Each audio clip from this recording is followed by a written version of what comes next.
We was helpless. It was just, that would have been it. It would have been it. Yeah.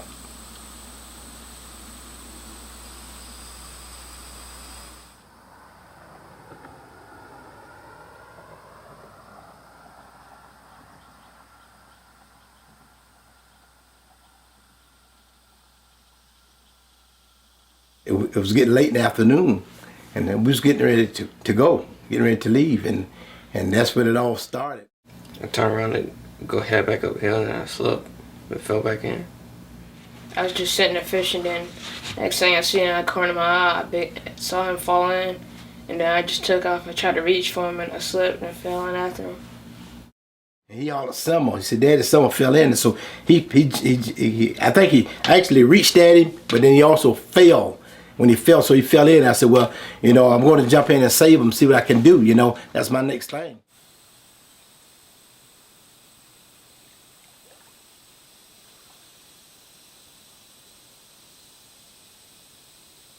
I tried to go back to the bank, but I came back down. My bounce, I come back up, and I kept splashing in the water, my arms, and try to reach for them and trying to push them back up. But then again, I could feel them, but I could never get my head above water.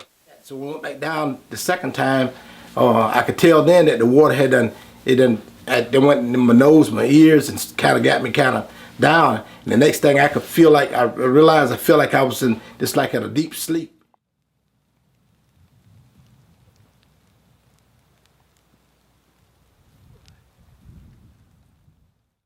I was observing Clint as he was checking people's fishing license down the riverbank in this area fishing. And we heard a loud splash. It sounded just like somebody threw a concrete block in the river, is what it sounded like to me. And somebody else shouted, he fell in. Clint, he took off up the riverbank here and started running toward the splash, and I took off right behind him. As I came right down here to this location, that's when I seen a young boy. All I could see was the top of his blue shirt and of course his head, and it was the side of his head was going down up under the water. Yeah, I came up once and went back down.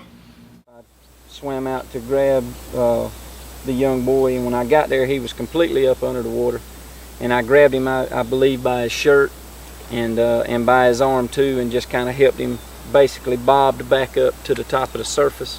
When I went in, I caught a hold of a root, and I could see the boy under the water, and I realized I could reach him by holding on to the root, and I finally got a hold of his hand, or he got a hold of mine, whatever. We grasped hands, and I just pulled him toward me as hard as I could and got him up to the riverbank. I was going back up there, and I felt somebody come up and pick me up out of the water.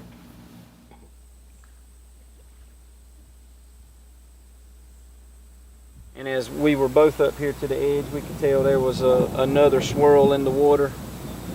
And at that time is when a bystander jumped in the water as well, and he helped us get Mr. Fields up out of the water, who was in a lot worse shape than the two boys, it seemed like to us.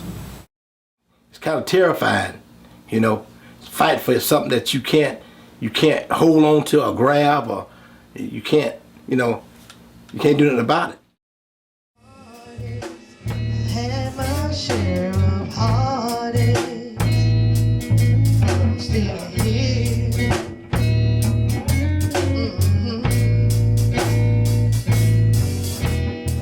We normally carry life jackets wherever we go, but for some particular reason that we was anxious to go, and just go fishing, sit down. So we didn't think it was, we were gonna get ourselves in no kind of danger.